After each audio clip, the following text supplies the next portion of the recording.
YouTube fam, Fat Man Zoom here, back for another one. You are a lion. You're probably crushing the market. You know why? Because it's on fire. We're going to get right into it. Checking out my watch list. We're going to go over the stocks that are on the watch list, but I'm going to add another stock that wasn't on the watch list that I'm excited about. And it's Cathie Wood's new position that she's adding on to. We're seeing some movement, but it's also a Fat Man Zoom favorite. So let's get right into it. What do you say? Pulling up Webull. Looking at the SPY, up 0.5%. The Qs are up 1.5%. Tech keeps moving. The question is, can it keep running? We'll see. A lot of stuff's been beaten down. Big C is the first stock that's on the watch list. It's been beaten down a lot. People that are in the chaos crew know that I love Big C, and it's about to start loving. It's time to start loving it again, I should say. Can't really speak the English. But if you look at this stock, it's just been so beaten down. Looks like it wants to turn up. I think it's time to check it out. Perhaps establish an entry to see if this thing can move up. E-commerce focused. If you don't know about this, B2B is a huge, B2B is where it makes all their money. Analysts are saying they expect 26% growth year over year for the next 3 years. Here's the thing. I think that that's really, really conservative. I want to say they're going to have 50% growth this year on the e-commerce side. E-commerce is only going to keep growing. It's been crushed over the last 2 months. So really looking for a break over $60 on this one, and it should continue to roll. Really like this stock. Costco, man, it's been beaten down since December, down 10%. But it's always been a monster. I think it'll continue to be a monster. Coming back, hold on, let's do this. Sorry about that. Coming back with us reopening, I think we're going to continue to see more growth out of Costco. Financially, fundamentally, they're looking great. Look at this V, man. I think this is going to start. I think this is going to break up to all-time highs this year, hoping for $400.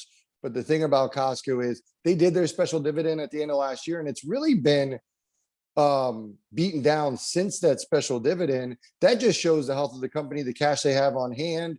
My partner B Smith on Only Chaos, he actually thinks they may do dividends back-to-back years, which is very unlike them, but I wouldn't be surprised with the cash they have on hand. I did a video yesterday on Tesla, which I'll go ahead and put a card up there if you guys want to check it out, regarding the infrastructure plan, the EV rebates that Biden talked about, and the ceiling of the EVs. Check that out.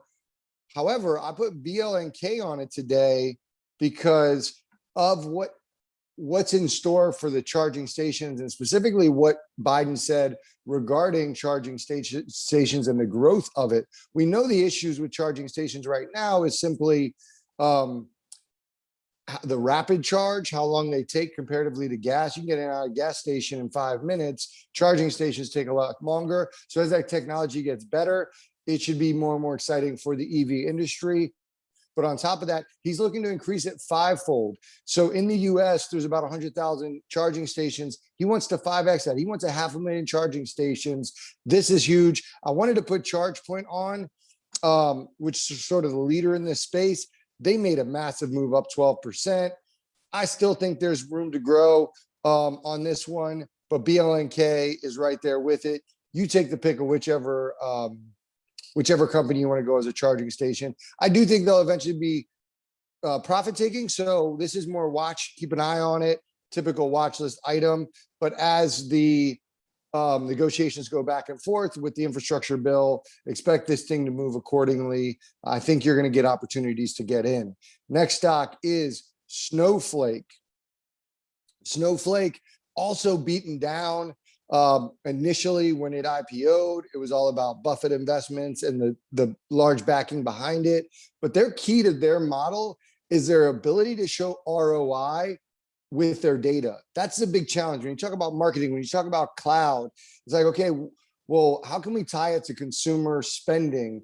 And Snowflake is really trying to do that. And I think that's a huge thing for their model moving forward. I think there's great opportunity. I also mentioned my excitement of their exposure to Bitcoin or crypto. It looks like they're increasing that exposure, recently teaming up with PaySafe and Coinbase as one of their recent clients. Look for more opportunity there, and hopefully moving towards 250. I would love to see that.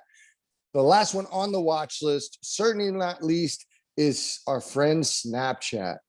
And Snapchat is David to the social media Goliath, but they stand right in there. They attract the most important community, that the younger community, the 18 to 27, even younger than that, 14 to 18. They're seeing huge inroads with them, and now it's about monetizing, leveraging. They have exposure to gaming. They're trying to go augmented reality. You know, they're trying to do things different, which I always like with the social media company. Like, how are you zigging when they're zagging? Like, how's that working? That was really cheesy, but whatever, guys, don't judge me. But Snapchat's been beaten down while Facebook's moving, Twitter's moving. Snapchat, let's go. One of the things I talked about in the watch list was the smart glasses for augmented reality. They're working on their next generation of smart glasses. I hope to see that this year, but it seems like they're gaining traction and they're really becoming a player. If I'm one of the big boys, I'm scared of Snapchat more than I'm scared of something like Twitter, who's just trying to copy. But with all that being said, Snapchat is the one. Couple of random ones I just want to bring up to you guys. Tesla looking great, up 3%, still rolling. The other one, Penn trying to make a move. I will tell you, so Penn's up 3% to 108. It's trying to move back. The one thing I'm a little bit bummed about with Penn is March Madness, because if Michigan would have won and essentially made it to the national championship, that would have been huge for the state of Michigan and Barstool Bets. But I still think it does really well. And then the ARK Invest stock that I wanted to bring to the forefront. 2 weeks ago, Cathie Wood and Cathie bought some Peloton, established a position in Peloton. She added on to it yesterday, looking like she's growing that position. She knows what's up. Well, we've been saying this whole time, Peloton isn't going anywhere. You want to shed those COVID pounds? We're going to keep going. They got new products coming down the line. Their partnership with Precor, that $450 million acquisition, is going to start playing out towards the end of the year. And we should have the rowing machine, if we're lucky, by the end of the year. I'm looking forward to the treadmill sales, but their community is what it's all about. They're at 116, up 3.5%. My God, if this gets above 130, let's get this back to 150. I think that's a reasonable expectation. With all that being said, my friends, I am excited about today. We'll see how the end of the day, if there's any selling. The market's closed tomorrow. Thanks for all you guys who called me out yesterday in my Tesla video. But I'll still put a video out tomorrow. Maybe the Clover video. I don't know. Depends how I feel. Maybe Bed Bath & Beyond. We'll make it a day. All right, guys. Appreciate you. Don't forget to like and subscribe. We got more content coming. Peace. Fat Man Zoom is out.